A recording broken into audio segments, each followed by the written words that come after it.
ঘড়ির কাঁটা এখন প্রায় ওই ৮টার মতন বাজে। আসলে কাজকর্মের প্রেশার যেদিন কম থাকে মাথায়, সেদিন মনে হয় সকালবেলা ঘুমও ভাঙতে চায় না। ৭টা ১০-১৫ দিকে ঘুম থেকে উঠেছিলাম।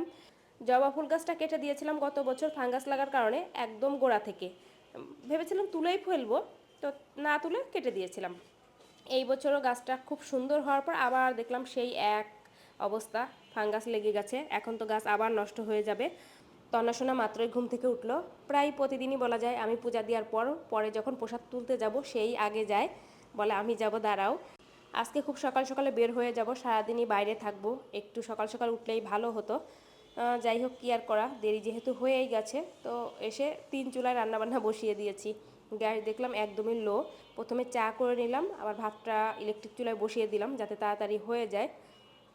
আসলে কোথাও যেতে হলে একটু সকাল সকাল বের হলে ভালো হয়। কি আর করার, ভাত করব, ডাল করব, আর সাথে ডিম ভাজি করে নেব। আসলে চুলার জাল ঠিকঠাক না থাকলে রান্নার আসল স্বাদটাও আসে না, কালারটাও আসে না। ডিম ভাজিও হচ্ছিল অনেক সময় নিয়ে, আর ওই যে ডিমটা মনে হয় ভাজলে ওরকম কম জালে শক্ত হয়ে যায়। তো তন্না শোনার জন্য একটু ভাত তুলে দিলাম, ডিম ভাজি আর ডাল দিয়ে ওর পাপা খাইয়ে দেবে। আমরা পরে বের হয়ে পড়েছি, ওই 10:30টার দিকে আমরা বের হয়েছিলাম। রাস্তায় দেখলাম প্রচুর জ্যাম, আমাদের যেতে হয়তো আরও অনেক সময় লাগবে। এর জন্য ভাবলাম তাহলে এই যে শর্টকাট যে রাস্তাটা, মানে বুড়িগঙ্গা নদী পার হয়ে তারপর যাব। তো ভীষণ রৌদ্রও ছিল, আর এখন তো অলরেডি গরম পড়ে গেছে। সারাদিন প্রচণ্ড গরমও লাগে, বাসায় ফ্যান চালাতে হয়। রাতে দেখা যায় হালকা হালকা ঠান্ডা লাগে। তো চলে এসেছি। আমাদের মাঝে মধ্যেই এইখান দিয়ে যাওয়া আসা করা হয়, সময় বাঁচানোর জন্য মূলত, যাতে তাড়াতাড়ি যেতে পারি। খাবার দাবার তার জন্য নিয়েই এসেছি। তো বেশ অনেকটা দূরে যাচ্ছি। আজকে যাচ্ছিলাম আমরা হলো মিরপুর। তো এইখান থেকে চলে যাব হলো ঢাকা বিশ্ববিদ্যালয়, ওখান থেকে মেট্রো রেলে করে তারপর যাব।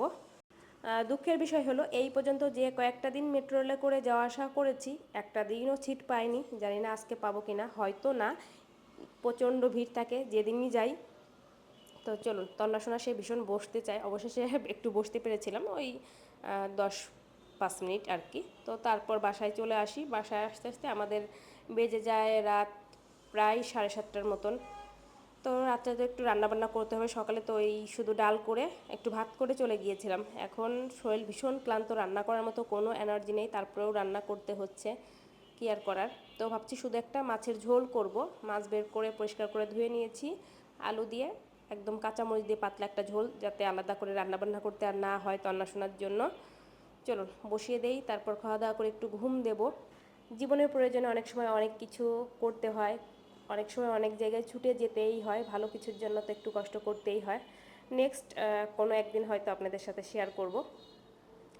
তো যাই হোক, পেঁয়াজ তারপর মশলা টশলা ভালো করে একটু কষিয়ে আলুটা দিয়ে দিলাম, একটু গুঁড়ো মশলা দিয়ে দেবো।